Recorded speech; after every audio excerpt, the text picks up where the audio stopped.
In the deep dive tonight, the 7 News Eye team has spent years investigating the devastating impact of PFAS, contaminated biosolids, on farms all across America. But as the reporting continued, the EPA repeatedly declined our request for an interview. And then senior investigator Lisa Fletcher got the opportunity to put those questions directly to EPA Administrator Lee Zeldin.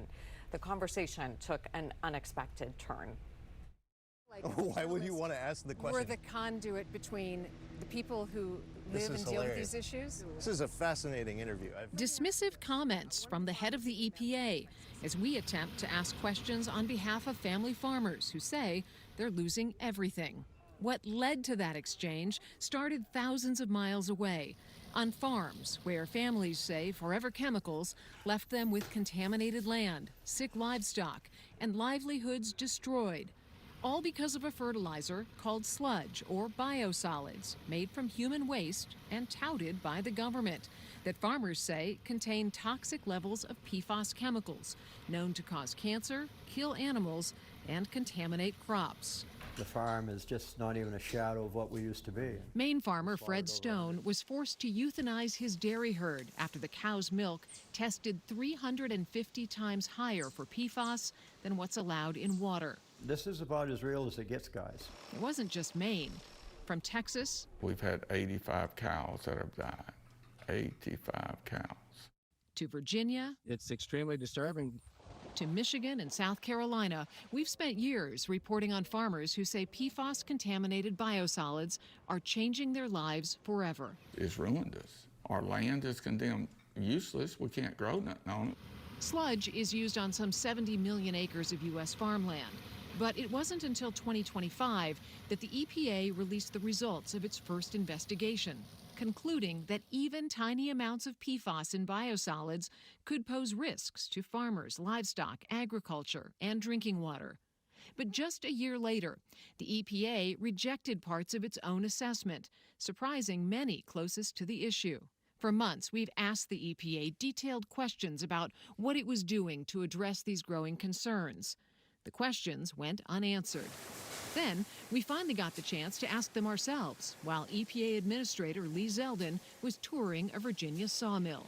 For years, you have told PFAS-affected communities that you're fighting for them. We've been to those communities in Maine, in Virginia, in Texas. We've seen the devastation on the farms, on the ranches. And we've talked to the people there, and they don't believe that you or your agency is fighting for them anymore. In fact, they believe you've done a 180. What would you say to them? Who have you spoken to in Maine? Fred Stone, the dairy farmer whose milk in his cows was so high he had to euthanize his herds. We didn't come to this interview with hypotheticals. We came with years of reporting, dozens of interviews, and farmers who have lived the consequences of these decisions. But each time we returned to the biosolids science, the conversation shifted somewhere else. So you don't want to talk about, by the way, anything that we're doing about actually fighting PFAS. To be clear, all we want to do is just make one conclusory statement about how informed you are on New Hampshire and Maine and Texas and Virginia and Michigan. You know what I would love? I would love for us to sit down and do a proper interview and have a proper conversation. This isn't a proper conversation, so we're answering questions. But instead of answering our questions, Zeldin only wanted to ask his own. Why do you ask the question? What are you doing to fight PFAS? Why would you want to ask the question? We're the conduit between the people who live and deal with these issues. Well, I think it's unfair that you said this was hilarious when this is devastating people's lives. You know what's hilarious is that you're saying you care about fighting PFAS and you still haven't asked the question, what are you doing to fight PFAS? You say you want to have a sit down about PFAS, and it took me like 7-8 minutes to pull out of the question, what are you doing to fight PFAS? It's truly one of the most bonkers. Well, but the thing with interviews is the reporter generally comes with the questions. Zeldin didn't provide any answers about tackling biosolids and only answered his own question with information about possible expensive PFAS capture by municipalities, which doesn't help farmers dealing with it already in their land and livestock. I mean, what does the EPA stand for? Environmental Protection Agency. Well, they failed to do their job. That's Tony Coleman, a Texas rancher we visited who says PFAS contamination cost him his multi-generational ranch. And we got robbed. We got our life stolen from us. And nobody gives a damn. Tony asked us to carry an important message back to Washington. He would like me to extend an invitation to you to come down, visit, walk his land, talk to these people, see what they're actually dealing with. Is that something you would do? You could send the request to my office. I spend my entire time, I'm out of the office a lot. What tap are you drinking from, Mr. Zeldin? Where are you getting your water? Come let me fix you a glass. Bet you don't drink it. The EPA says it continues to review the biosolids science. But for farmers who have already lost their land, their herds, and their livelihoods, it's an issue they can't walk away from, unlike the head of the EPA. Good work. You're a pro. Quite the interview, or lack of an interview. It seems like you had a hard time getting a word in at times. Yeah, that's right. I mean, apparently it was a better use of our time to mock me than respond to very real concerns from farmers who are suffering from an issue that affects all of us.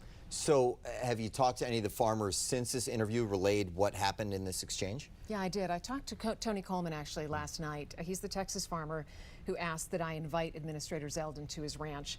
Tony told me the administrator gave, quote, a coward's response, and asked how someone who once led the PFAS task force in Congress could turn his back on the American people who pay his salary. Obviously, there's something else to come here with this story. What's next? Definitely. We are looking very closely at how the EPA arrived at its decision to reject the draft risk assessment and instead give only guidance that is contradictory at best. We're talking to more farmers. We want to hear from anyone who believes they've been impacted by this sludge. You can find my contact information at the bottom of this story on our website. And I should mention, Scott, anyone that wants to watch the full exchange between me and Administrator Zeldin, you can do that at WJLA.com. Yeah. Fascinating back and forth there, and it'll be eye-opening for a lot of people to listen to the rest of it. So glad you're posting that online. Thank you, Lisa. And as you saw in Lisa's story tonight, she's been extensively reporting on PFAS contamination and its impact on people's lives all across the country. You can scan the QR code that we just put up on your screen right now, and that's how you can find all of her stories on WJLA.com. We'll keep this up as we head to the break.